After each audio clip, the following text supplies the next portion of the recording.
اللہ تبارک و تعالی بالقرآن المجید والفرقان الحمید فی شان حبیبہ محبرا وامرا ان اللہ وملائکتہ یصلون علی النبی یا ایہا الذین آمنوا صلوا علیہ وسلموا تسلیما الصلاۃ والسلام علیک یا سیدی یا رسول اللہ وعلی آلک واصحابک یا حبیب اللہ الصلاۃ والسلام علیک یا سیدی یا رسول اللہ وعلی آلک واصحابک یا امام الانبیاء والمرسلین۔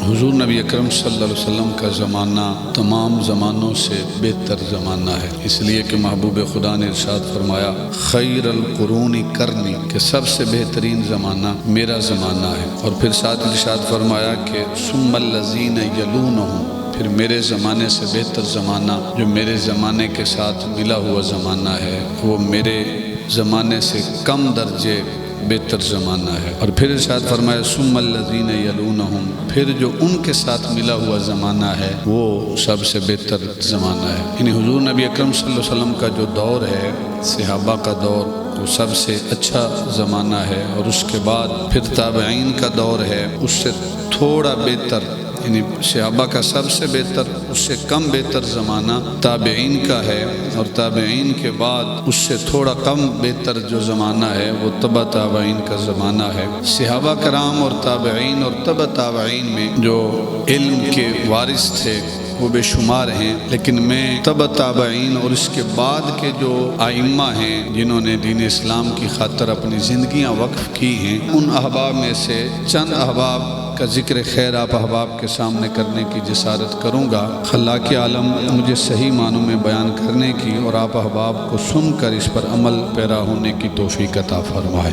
فقہائے اربع جو ہیں، ائمہ اربع، ان کی تعداد 4 ہے۔ جو فقہ کے ہمارے امام ہیں ان کی تعداد کتنی ہے؟ 4۔ ان میں سے پہلے ہیں امام اعظم ابو حنیفہ رحمۃ اللہ تعالی علیہ، اور دوسرے ہیں امام مالک رحمۃ اللہ تعالی علیہ، تیسرے ہیں امام شافعی رحمۃ اللہ تعالی علیہ، اور چوتھے ہیں امام احمد بن حنبل رحمۃ اللہ تعالی علیہ۔ امام اعظم ابو حنیفہ رحمۃ اللہ تعالی علیہ، آپ کی تاریخ پیدائش سن 80 ہجری، یعنی محبوب خدا نے جو ہجرت کی اس کے بعد حضور کے شہر مدینہ تشریف لانے کے بعد 80 سال کے بعد امام اعظم ابو حنیفہ رحمۃ اللہ تعالی علیہ آپ کی پیدائش ہوئی، اور امام مالک رحمۃ اللہ تعالی علیہ آپ کے 15 برس بعد سن 95 ہجری میں آپ کی پیدائش ہوئی۔ امام شافعی رحمۃ اللہ تعالی علیہ 150 ہجری میں آپ کی یوم ولادت، یوم پیدائش ہے، اور امام احمد بن حنبل کی 166 ہجری آپ کی یوم پیدائش ہے۔ یہ جو چاروں ائمہ ہیں، چاروں علم کے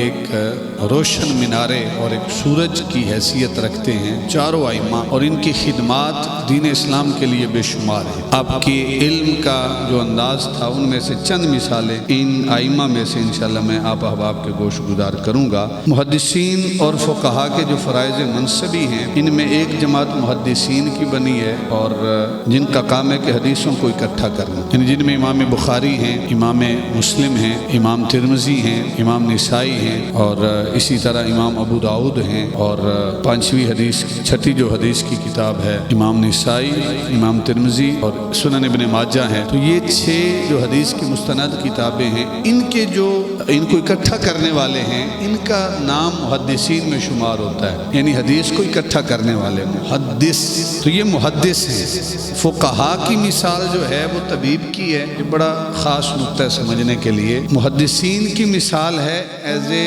سٹور، میڈیکل سٹور جو کام کرتے ہیں، اور فقہا کی مثال ہے ایز اے طبیب، as a doctor, as a حکیم، یعنی ڈاکٹر نسخہ لکھ کے دیتا ہے، اور میڈیکل سٹور والے کا کام ہوتا ہے کہ اس نسخے کے مطابق آگے دوائی دے دینا، کہ ڈاکٹر نے یہ لکھا ہے۔ اکثر سٹور والوں سے پوچھا جائے کہ یہ دوائی کس چیز کی ہے تو وہ کہتے ہیں ہمیں علم نہیں ہے، یہ ڈاکٹر کو علم ہے۔ تو محدث کا کام ہے حدیث کو اکٹھا کر، اور فقیہ کا کام ہے، مجتہد کا کام ہے کہ اس حدیث میں سے مسائل کا استنباط، اس حدیث سے کون سا مسئلہ نکلتا ہے، کس مسئلے کی اس حدیث سے رہنمائی ہوتی ہے، یہ کام ہے فقیہ کا، یہ کام ہے مجتہد کا، یہ کام ہے جو میں نے 4 ائمہ اربعہ آپ کے سامنے رکھے، ان کا کام۔ ایک دفعہ امام اعمش رحمۃ اللہ تعالی علیہ، عبید اللہ بن عامر کہتے ہیں کہ میں ایک دفعہ امام اعمش رحمۃ اللہ تعالی علیہ کی بارگاہ میں بیٹھا تھا، ایک آدمی آیا، اس نے امام اعمش سے ایک مسئلہ پوچھا۔ امام اعمش محدث ہیں، فقیہ نہیں ہیں، یعنی حدیث اکٹھے تو کرتے ہیں لیکن فقیہ نہیں ہیں۔ ایک مسئلہ دریافت کیا ایک شخص نے، امام اعمش رحمۃ اللہ تعالی علیہ کو اس کا جواب نہیں آتا تھا، تو ان کی نظر جو ہے امام اعظم ابو حنیفہ رحمۃ اللہ تعالی علیہ پر پڑی، تو فرماتے ہیں کہ اے نعمان آپ اس کو یہ مسئلہ سمجھا دیں، اس نے یہ حدیث کے متعلق مسئلہ پوچھا، آپ اس کو مسئلہ سمجھا دیں۔ تو امام صاحب نے اس کو وہ مسئلہ بتا دیا۔ امام اعمش نے پوچھا کہ اے نعمان یہ مسئلہ آپ کو کیسے معلوم ہوا؟ تو امام صاحب نے جواب دیا کہ یہ مسئلہ میں نے اس حدیث سے اخذ کیا ہے جو حدیث آپ نے ہمیں پڑھائی، جو حدیث ہم نے آپ سے لی ہے، ہم نے آپ سے روایت کی ہے۔ تو امام اعمش رحمۃ اللہ تعالی نے ایک جملہ کہا، فرمایا کہ نحن السیادلۃ وانتم الاطباء، کہ ہم سیادلہ ہیں اور آپ طبیب ہیں، یعنی ہم سٹور والے ہیں، ہم صرف حدیث دینے والے ہیں۔ اس حدیث سے کس بیماری کا علاج ہوتا ہے، اس حدیث سے کون سا مسئلہ نکلتا ہے، یہ کام آپ کا ہے، اس لیے کہ آپ طبیب ہیں، آپ فقیہ ہیں، آپ مجتہد ہیں، آپ امام ہیں۔ تو یہ تھوڑا سا فرق ہے محدث کے درمیان اور فقیہ کے درمیان۔ پھر کچھ لوگ ہوتے ہیں جو بالخصوص جو غیر مقلد حضرات ہیں، اہل حدیث حضرات، وہ امام اعظم ابو حنیفہ رحمۃ اللہ تعالی علیہ کے اوپر ایک اعتراض کرتے ہیں کہ وہ تو فقیہ تھے، ان کو حدیث کا علم ہی نہیں تھا، حدیث نہیں جانتے تھے، جبکہ جتنے بھی محدثین ہیں ان کے استادوں میں اگر کسی ایک شخصیت کا نام آتا ہے تو وہ امام اعظم ابو حنیفہ رحمۃ اللہ تعالی علیہ کا نام آتا ہے۔ کس طرح نام آتا ہے کہ امام بخاری ہیں، ان کے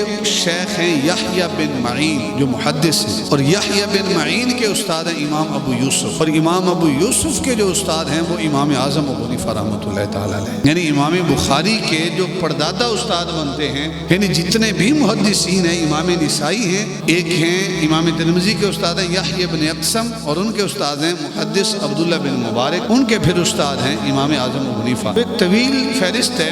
امام اعظم ابو حنیفہ رحمۃ اللہ تعالی علیہ کا علم مقام کیا تھا، آپ نے جو علم حاصل کیا اس میں آپ کا مقام کیا تھا؟ ایک مرتبہ خلیفہ منصور نے 4 ہستیوں کو اپنی بارگاہ میں بلایا۔ وہ 4 ہستیاں کون کون سی ہیں؟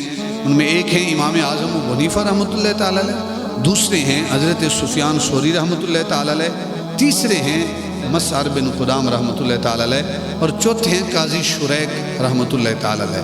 ان 4 ہستیوں کو خلیفہ نے بلایا، اور خلیفہ کے بلانے کا مقصد کیا تھا کہ ان 4 ہستیوں میں سے کسی ایک کو قاضی القضات بنانا ہے، چیف جسٹس بنانا ہے۔ تو جب قاضی کا پیغام پہنچا، امام صاحب نے کہا کہ میں ایک قیافہ لگانا چاہتا ہوں، میں قیاس کروں گا اور اس قیاس کے مطابق ہمارے ساتھ معاملہ ہوگا۔ تو باقی تو انہوں نے کہا کہ آپ کیا قیافہ لگائیں گے؟ کہا قیافہ اس انداز میں لگاؤں گا کہ ہم جا رہے ہیں بادشاہ کے دربار میں، سفیان ثوری رحمۃ اللہ تعالی علیہ وہ رستے سے بھاگ جائیں، یعنی تینوں کا ارادہ یہ ہے کہ ہم کسی طریقے بادشاہ سے بچ جائیں، ہم میں سے کوئی بھی قاضی القضات نہ بنے، چیف جسٹس نہ بنے۔ اس کے پیچھے سوچ کیا ہے؟ تاکہ کہیں قیامت کے دن رب کی بارگاہ میں ہماری پکڑ نہ ہو۔ یعنی آج تو عہدے کے طلبگار ہوتے ہیں نا، اس دور میں بچنے کی کوشش کی جاتی تھی۔ تو امام صاحب نے فرمایا کہ سفیان ثوری رحمۃ اللہ تعالی علیہ آپ کی وہ ہستی ہے کہ آپ رستے سے ہی بھاگ جائیں گے، فرار ہو جائیں گے ہیلا کر کے۔ اور پھر فرمایا کہ مسعر بن قدام جو ہیں وہ بادشاہ کے سامنے جا کر کوئی ہیلا بہانہ کریں گے تو وہ بھی بچ جائیں گے۔ اور تیسرا فرمایا کہ قاضی شریک جو ہیں وہ پھنس جائیں گے، قاضی شریک، اور میں جو ہے وہ میں بادشاہ کے سامنے ایسی بات کروں گا کہ بادشاہ لاجواب ہو جائے گا، اور اس لاجوابی کی وجہ سے میں بھی بچ جاؤں گا چیف جسٹس بننے سے۔ اب بادشاہ کے سپاہی آئے ہیں، ان 4 ہستیوں کو لے کر گئے، رستے میں سفیان ثوری رحمۃ اللہ تعالی علیہ اس انداز میں اٹھے کہ سپاہیوں کو لگا کہ رفع حاجت کے لیے کہیں جا رہے ہیں، انہوں نے جانے دیا، تو ایسے گئے کہ واپس مڑ کے آئے نہیں، یعنی ان کا ارادہ تھا کہ ابھی آئیں گے، لیکن سفیان ثوری رحمۃ اللہ تعالی علیہ واپس آئے نہیں، بچ گئے کہ میں قاضی القضات بننے سے بچ جاؤں، چیف جسٹس بننے سے بچ جاؤں۔ تو جب خلیفہ کے دربار میں پہنچے تو دوسرا شخص تھا کہ امام نے جن کے متعلق قیافہ لگایا کہ مسعر بن قدام وہ بادشاہ کے سامنے ہیلا کریں۔ تو جب بادشاہ کے سامنے گیا، مسعر بن قدام رحمۃ اللہ تعالی علیہ نے کہا کہ بادشاہ سلامت، کیا حال ہے آپ کا؟ آپ کے بیوی بچوں کا کیا حال ہے؟ آپ کے جو استبل کے اندر گھوڑے بندھے ہوئے ہیں ان کا کیا حال ہے؟ آپ کے جو گدھے ہیں ان کا کیا حال ہے؟ بیوی بچوں کا کیا حال ہے؟ تو بادشاہ نے کہا عجیب بندہ ہے، میں اس کو چیف جسٹس بنا رہا ہوں اور یہ میرے گھوڑوں کا اور میرے گدوں کا اور استبل کا حال پوچھ رہا ہے۔ کہا بھئی یہ اس قابل نہیں ہے کہ اس کو چیف جسٹس بنایا جائے۔ تو بادشاہ سلامت نے وہی بات بنی امام اعظم ابو حنیفہ کی کہ انہوں نے ہیلا کیا، کامیاب ہو گئے۔ امام اعظم ابو حنیفہ سے پوچھا کہ آپ کو میں جسٹس بنانا چاہتا ہوں، تو امام صاحب سے جب پوچھا گیا تو امام صاحب فرماتے ہیں خلیفہ منصور کو مخاطب کیا اور کہا کہ میں قاضی القضات جو ہے وہ نہیں بن سکتا، میں اس قابل نہیں ہوں کہ میں چیف جسٹس بنوں، میں قاضی القضات بنوں۔ تو خلیفہ نے کہا کہ نہیں، ہم آپ کو ہی قاضی القضات بنائیں گے، آپ کے علاوہ کسی کو نہیں بنائیں گے۔ امام صاحب نے چونکہ کہا کہ میں قاضی القضات بننے کے قابل نہیں، اس نے کہا نہیں ہم آپ کو ہی بنائیں گے۔ امام صاحب نے کہا کہ بھئی دو باتیں ہیں، جو پہلی بات میں نے کی ہے اس میں نے سچ بولا ہے کہ میں بننے کے قابل ہی نہیں ہوں، یا تو یہ میری بات ہے کہ میں قاضی القضات بننے کے، چیف جسٹس بننے کے قابل ہی نہیں ہوں، میرے اندر اہلیت ہی نہیں ہے، میں نے جو بات کی ہے وہ سچ کی ہے۔ اور دوسری بات یہ ہے کہ جو میں نے پہلی بات کی ہے کہ میں بننے کے قابل نہیں ہوں، یہ میں نے جھوٹ بولا ہے، یہ میں نے جھوٹ بولا ہے۔ اب دو ہی باتیں ہیں، یا پہلے میں نے سچ کہا ہے یا جھوٹ بولا ہے۔ اب اگر بادشاہ کہتا کہ آپ نے جو پہلی بات کی ہے وہ ٹھیک کہی ہے، تو پھر بھی آپ کی بات ہی ٹھیک ہوتی تھی کہ میں قاضی القضات بننے کے قابل ہی نہیں ہوں، آپ کے معاملے ہی ووٹ آتا تھا۔ اور اگر وہ یہ کہتا کہ آپ نے جھوٹ بولا ہے تو پھر جھوٹے شخص کو ویسے ہی قاضی القضات بنانا یہ جائز ہی نہیں ہے۔ تو دونوں صورتوں میں بادشاہ لاجواب ہو گیا، اور امام اعظم ابو حنیفہ رحمۃ اللہ تعالی علیہ آپ بھی بچ گئے۔ جب آپ بھی بچے تو پھر تیسرے قاضی شریک بچ گئے، اور قاضی شریک کو خلیفہ منصور جو ہے انہوں نے قاضی القضات بنا دیا۔ تو امام اعظم ابو حنیفہ رحمۃ اللہ تعالی علیہ نے جو قیافہ لگایا تھا تھوڑی دیر پہلے، جس شخص کے بارے میں جو قیافہ لگایا تھا وہی وہ ہوا۔ پھر معاملہ فہمی جو ہے امام اعظم ابو حنیفہ رحمۃ اللہ تعالی علیہ وہ کیا ہے؟ ایک شخص جو ہے وہ اپنی بیوی کو مخاطب کر کے کہتا ہے، اس کو بلا رہا تھا بیچارہ، بار بار اسے کہتا کہ میری بات سن، میری بات سن، میری بات سن۔ وہ اللہ کی بندی بات سن نہیں رہی تھی، بار بار کہتے کہ میری بات سن، توجہ کر، وہ نہیں سن رہی تھی۔ تو اس نے قسم اٹھائی کہ جب تک تو مجھ سے کلام نہیں کرے گی، قسم اٹھاتا ہوں کہ اس سے پہلے میں تیرے ساتھ کلام نہیں کروں گی، یعنی جب تک اب تو نہیں بولے گی پہلے، اس وقت تک میں تیرے ساتھ کلام نہیں کروں۔ تو جب اس شخص نے یہ قسم کھائی اس وقت تک تیرے ساتھ کلام نہیں کروں گا جب تک تو میرے ساتھ پہلے نہیں بولے گی۔ بیوی نے کہا جب تک تو میرے ساتھ پہلے نہیں کلام کرے گا اس وقت تک میں بھی قسم اٹھاتی ہوں میں تیرے ساتھ کلام نہیں کروں۔ اب دونوں طرف سے قسم ہو گئی۔ اب معاملہ جو ہے وہ عجیب ہو گیا کہ جو بھی پہلے کلام کرے گا وہ حانث ہو جائے گا، اور اس دور میں جو حانث ہوتا تھا اس سے مراد یہ ہے کہ وہ گواہی کے قابل نہیں رہتا تھا۔ تو لوگ جو قسم اٹھاتے تھے اس کو پورا کرتے تھے۔ آج تو وہ دور نہیں، آج تو جھوٹی قسمیں اٹھائی جاتی ہیں اور کان پر جون تک بھی نہیں دیکھتی۔ معاملہ جو ہے وہ سفیان ثوری رحمۃ اللہ تعالی علیہ کے پاس پہنچا، انہوں نے کہا بھئی جو پہلے کلام کرے گا وہ حانث ہو جائے گا اور وہ گواہی کے قابل نہیں رہے گا، اس کو قسم کا کفارہ بھی دینا پڑے گا۔ تو پریشان تھے دونوں میاں بیوی، کیا کریں؟ شوہر جو ہے وہ امام اعظم ابو حنیفہ رحمۃ اللہ تعالی علیہ آپ کی بارگاہ میں پہنچا، کہا ایسے ایسے قسم کھا بیٹھے ہیں، شرط جو ہے اس کے ساتھ قسم کو ہم نے مشروط کیا ہے، اب اگر کلام کریں تو معاملہ بگڑ گیا، اور گھر میں کلام نہ کریں تو کیسے زندگی گزاریں؟ تو امام صاحب نے کہا کیسے قسم اٹھائی؟ کہا میں نے پہلے قسم اٹھائی ہے کہ میں تیرے بولنے سے پہلے اگر میں کلام کروں تو مجھے قسم ہے میں حانث ہو جاؤں گا۔ تو اور بیوی نے بھی سامنے سے کلام کیا، اس نے بھی کہا کہ اگر تیرے بولنے سے پہلے میں تیرے سے کلام کروں تو میں بھی قسم اٹھاتی ہوں، پھر مجھے بھی قسم ہے میں بھی حانث ہو جاؤں گی۔ میں نے ایسی قسم اٹھا دیا، معاملے کی سمجھ نہیں آ رہی۔ تو امام صاحب نے جب معاملہ سنا تو امام صاحب نے فرمایا کہ جا اپنی بیوی کے ساتھ کلام کر، تو حانث نہیں ہوگا، تیرے اوپر قسم کا کفارہ نہیں آئے گا۔ تو وہ شخص بڑا حیران ہوا کہ سفیان ثوری نے کہا کہ جو بھی پہلے کلام کرے گا وہ حانث ہو جائے گا، تو آپ کہہ رہے ہیں کہ نہیں کوئی مسئلہ نہیں ہے۔ تو وہ شخص گیا، امام صاحب نے چونکہ اسے تعلیم دی کہ جائیں جا کر کلام کریں، وہ گھر گیا، اس نے اپنی بیوی سے کلام کیا۔ جب اس نے بیوی سے کلام کیا تو بیوی نے کہا بھئی آپ نے کلام کیا ہے لہذا آپ کی قسم ٹوٹ گئی ہے، آپ حانث ہو گئے ہیں، اور میں نے تو سفیان ثوری سے مسئلہ پوچھا ہے۔ کہا نہیں میں نے امام صاحب سے مسئلہ پوچھا ہے، امام صاحب نے مجھے مسئلہ بتایا ہے اس لیے میں نے آ کر کلام کیا ہے۔ تو عورت جو ہے وہ سفیان ثوری رحمۃ اللہ تعالی علیہ کے پاس گئی کہ امام صاحب نے تو ایسا مسئلہ بتایا اور اس نے میرے ساتھ کلام بھی کیا ہے، اور امام صاحب نے فرمایا کہ وہ حانث بھی نہیں ہوگا، اب ہمیں تو کوئی سمجھ نہیں آتی کہ ہم کیا کریں۔ تو سفیان ثوری رحمۃ اللہ تعالی تعالیٰ علیہ نے سنا تو سفیان ثوری رحمۃ اللہ تعالیٰ علیہ فرماتے ہیں کہ امام صاحب جو ہے وہ حرام کو حلال کر رہے ہیں، یہ کیسے ہو سکتا ہے؟ آپ کے خاوند نے قسم اٹھائی تھی، اب کلام کرے گا تو وہاں نہیں سو جائے گا۔ تو سفیان ثوری نے میاں بیوی کو بھی لیا اور خود امام اعظم ابو حنیفہ رحمۃ اللہ تعالیٰ علیہ آپ کی بارگاہ میں حاضر ہو گیا کہ ایسی ایسی قسمیں ہیں، آپ تو حرام کو حلال کہہ رہے ہیں، یہ کیسے ہو سکتا ہے؟ کہا نہیں، آپ نے معاملے کو سمجھا نہیں ہے، میں نے حلال کو ہی حلال کہا ہے، حرام کو حلال نہیں کہا۔ کہ امام اعظم ابو حنیفہ وہ کیسے؟ کہ ایسے کہ پہلے خاوند نے قسم اٹھائی کہ جب تک تیرے کلام کرنے سے پہلے میں تجھ سے کلام کروں تو میں ہانس ہو جاؤں، میں نے قسم اٹھائی ہے۔ اور احباب جی وقار سامنے سے بیوی نے قسم اٹھائی کہ تیرے کلام کرنے سے پہلے اگر میں تجھ سے کلام کروں تو پھر مجھے بھی قسم ہے میں بھی ہانس ہو جاؤں۔ احباب جی وقار امام صاحب نے کہا کہ اس نے تو قسم کھا لی تھی، اور اس کے قسم کھانے کے بعد بیوی جو کلام کر رہی تھی وہ کس کے ساتھ کلام کر رہی تھی؟ بیوی جو ہے وہ اپنے خاوند کے ساتھ کلام کر رہی تھی، چونکہ بیوی نے قسم کا جو کلام کیا ہے وہ خاوند کے سامنے ہی کیا ہے اور خاوند سے ہی کلام کر رہی ہے، اس لیے بیوی پہلے بول گئی ہے۔ اس لیے جب بیوی نے پہلے کلام کر لیا، اب جو خاوند ہے اس کی قسم ویسے ہی وہ ہانس نہیں رہا، اس کی قسم ویسے ہی ختم ہو گئی۔ اور بعد میں نے خاوند کو جا کر کہا کہ تم بیوی سے کلام کر لے، جب خاوند جا کر بیوی سے اس نے کلام کیا تو بیوی کی قسم بھی پوری ہو گئی، لہٰذا دونوں ہانس نہیں ہے، کسی کی قسم بھی ٹوٹی نہیں ہے، دونوں کی قسمیں پوری ہو گئی ہیں، قسم ایک کی بھی نہیں ٹوٹی۔ تو حضرت سفیان ثوری رحمۃ اللہ تعالیٰ علیہ آپ نے جب وہ معاملہ دیکھا تو آپ کی انگلی جو ہے وہ اپنی دانتوں کے اندر تھی کہ خالق کائنات نے امام صاحب کو کتنا علم اور فہم عطا کیا تھا۔ علم کا ہونا اور ہے، حکمت کا ہونا اور فہم کا ہونا یہ اور چیز، یہ الگ بات ہے۔ ایک شخص آیا، اس نے امام اعظم ابو حنیفہ رحمۃ اللہ تعالیٰ علیہ آپ کی بارگاہ میں آ کر اس نے ایک عجیب و غریب سوال کیا، اور سوال کیا ہے؟ اس نے کہا کہ اکثر ساتھی ہوتے ہیں جو الٹے سیدھے سوال کرتے ہیں، جن کا کسی چیز کے ساتھ کوئی تعلق نہیں ہوتا، کچھ ہوتے ہیں جو علم کے لیے سوال کرتے ہیں۔ تو ایک ایسا ہی سوال تھا، آپ بھی سوال سنیں گے کہیں گے کہ یہ اس سے بڑھ کر اور الٹا سیدھا سوال کیا ہوگا۔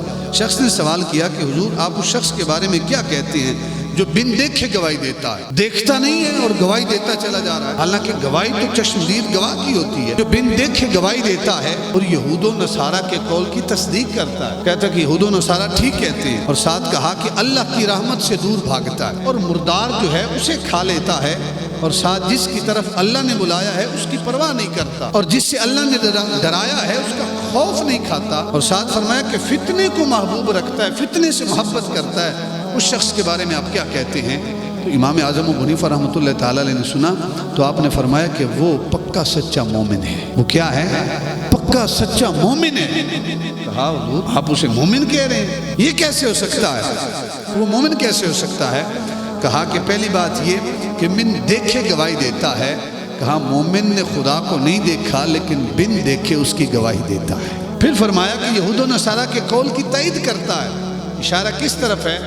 کہ یہودی کہتے ہیں وقالت الیہود لیست النصارى علی شیء، وقالت النصارى لیست الیہود علی شیء، کہ یہودی کہتے ہیں کہ نصارہ کچھ بھی نہیں ہے، نصارہ نے مذہب گھڑ لیا ہے، اور نصارہ کہتے ہیں کہ یہودیوں نے مذہب گھڑ لیا ہے، اور مومن وہی ہے کہ یہ دونوں جھوٹے ہیں، یعنی یہودیوں کے قول کی تائید بھی کرتا ہے اور نصارہ کے قول کی تائید بھی کرتا ہے، بارش کے قطروں سے بچنے کی کوشش کرتا ہے۔ اور پھر فرمایا کہ مردار کھا لیتا ہے، مچھلی جو ہے وہ بھی مردہ ہوتی ہے، لیکن ہر مومن مچھلی کھا لیتا ہے تو حلال لیکن مردہ ہوتی ہے، اس کو کھا لیتا ہے۔ پھر فرمایا جس کی طرف اللہ نے بلایا اس کی پرواہ نہیں کرتا، اللہ نے جنت کی طرف بلایا ہے لیکن یہ جنت کی پرواہ نہیں کرتا، اس لیے کہ اس کو یار کے دیدار کی طلب ہی اتنی ہے کہ اس کو جنت کی پرواہ ہی نہیں۔ اور پھر فرمایا کہ جس سے اللہ نے ڈرایا اس کا خوف نہیں کھاتا، کہ خدا نے جہنم سے ڈرایا ہے اور اس کو جہنم کی فکر نہیں ہے، اس لیے کہ یار کا حکم ہے، یہ یار کے حکم میں اللہ کی عبادت کرتا ہے، یہ جہنم کے ڈر سے اللہ کی عبادت نہیں کرتا۔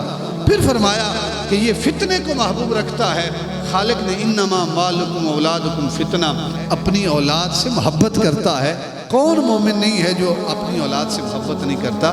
فرمایا جتنی بھی چیزیں تو نے پوچھی ہیں یہ سب کی سب چیزیں جو ہیں وہ بندہ مومن کے اندر پائی جاتی ہے۔ تو یعنی سوال کی گہرائی دیکھیں اور جواب کی گہرائی دیکھیں۔ تو امام اعظم ابو حنیفہ رحمۃ اللہ تعالیٰ علیہ اب علم کا سمندر تھے۔ ایک شخص نے ایک بڑا عجیب و غریب سوال کیا، کہنے لگا کہ حضور یہ تو بتائیں، یعنی علم جانچنا چاہتے تھے لیکن کچھ سوال کتابی ہوتے ہیں، کچھ سوال عقلی ہوتے ہیں۔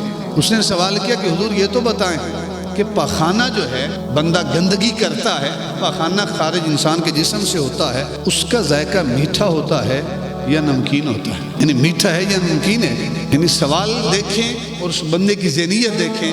لیکن امام صاحب بھی چونکہ سمجھتے تھے، جس نے 8-10 سال مدارس کے اندر گزارے ہوتے ہیں نا، جب کوئی سوال پوچھتا ہے وہ پوچھنے والے کی ذہن کو بھی جان جاتا ہے کہ یہ کس نیت سے سوال کر رہا ہے. امام صاحب نے اس کا سوال دیکھا، فوراً جواب دیا کہ پاخانہ جو ہے وہ نمکین نہیں ہوتا، میٹھا ہوتا ہے. اس نے دلیل مانگی کہ دلیل کیا ہے. اب اس کے ذہن میں تھا دلیل مانگوں گا تو امام صاحب خاموش ہو جائیں گے، اس لیے کہ کسی نے کھا کر تو چیک کیا نہیں ہے کہ پاخانے کا ذائقہ کیسا ہوتا ہے. امام صاحب نے جو دلیل دی وہ خاموش ہو گیا.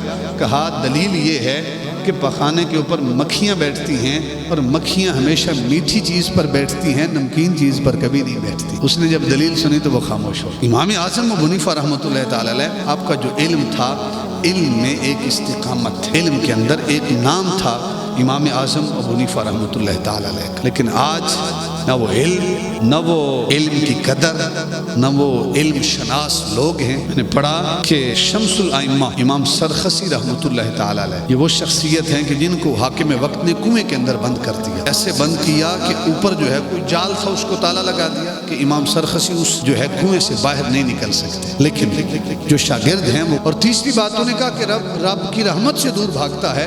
کہا بارش بھی تو رب کی رحمت ہے، لیکن بندہ مومن اس بارش کے قطروں سے بچنے کی کوشش کرتا ہے کہ میرے کپڑے جو ہے وہ گیلے نہ ہو جائیں. امام سرخسی رحمۃ اللہ تعالیٰ نے اپنے شاگردوں کو مبسوط کتاب کی شرح لکھوائی، اور اس شرح کی جو جلدیں ہیں وہ 30 جلدوں پر مشتمل ایک کتاب ہے. مبسوط کی جو شرح ہے، اور امام سرخسی نے اس کنویں کے اندر بیٹھ کر اپنے شاگردوں کو 30 جلدیں بیٹھ کر لکھوائی، کنویں کے اندر بیٹھ کر. یہ علم کا ذوق. آج اس علم کا ذوق کتنا. امام حسن بن مندہ رحمۃ اللہ تعالی علیہ، آپ مرتے وقت حدیث کی کتابوں کی 40 صندوق تھے جو انہوں نے چھوڑے، اور 40 صندوق حدیث کی کتابوں کے انہوں نے اپنے ہاتھوں سے لکھی. آج کتنے ہیں جن کو حدیث کی کتابوں میں سے 2 حدیثیں یاد ہوں؟ 40 حدیث کی کتابیں، 40 صندوق بھرے اور انہوں نے اپنے ہاتھوں سے لکھے ہیں. اور حافظ ابو القاسم سلیمان بن احمد عبرانی رحمۃ اللہ تعالی علیہ طلب حدیث میں 33 سال تک گھومتے رہے کہ ادھر سے کوئی حدیث مل جائے، ادھر سے مل جائے، ادھر سے مل جائے، ادھر سے مل جائے. 33 سال تک علم حدیث کے لیے آپ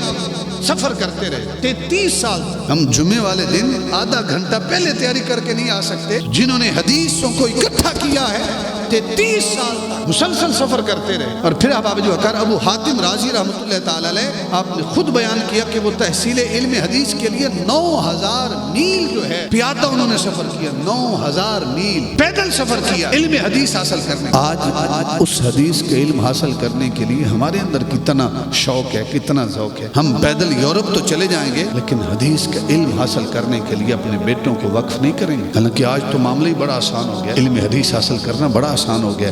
اور ابن مقری نے ایک نسخہ ابن فضالہ کی خاطر 840 میل کا سفر کیا، ایک نسخے کی خاطر. اور حافظ ابو عبداللہ اصفہانی رحمۃ اللہ تعالی علیہ نے طلب حدیث کے لیے 120 مقامات کا سفر، 120 استادوں کے پاس حاضر ہوئے علم حدیث حاصل کرنے کے لیے. اور شیخ ابن جوزی رحمۃ اللہ تعالی علیہ ممبر کے اوپر بیٹھ کر کہتے ہیں کہ میں نے اپنی انگلیوں سے 2000 جلدیں کتابوں کی لکھی. اور خود فرماتے ہیں ان کی وصیت کے مطابق انہوں نے وصیت کی کہ جب مجھے غسل دیا جانے لگے نا، غسل کے لیے جو پانی گرم کیا جائے وہ پانی لکڑیوں سے نہ گرم کرنا، بلکہ جو میں نے پرانے وقتوں میں تو یہ قلم نہیں تھے، پرانے وقتوں میں ہاتھوں سے قلم تراشا جاتا تھا. قلم تراش کے پھر اس سے جو ہے وہ سات سیاہی لگا کے لکھا کرتے تھے.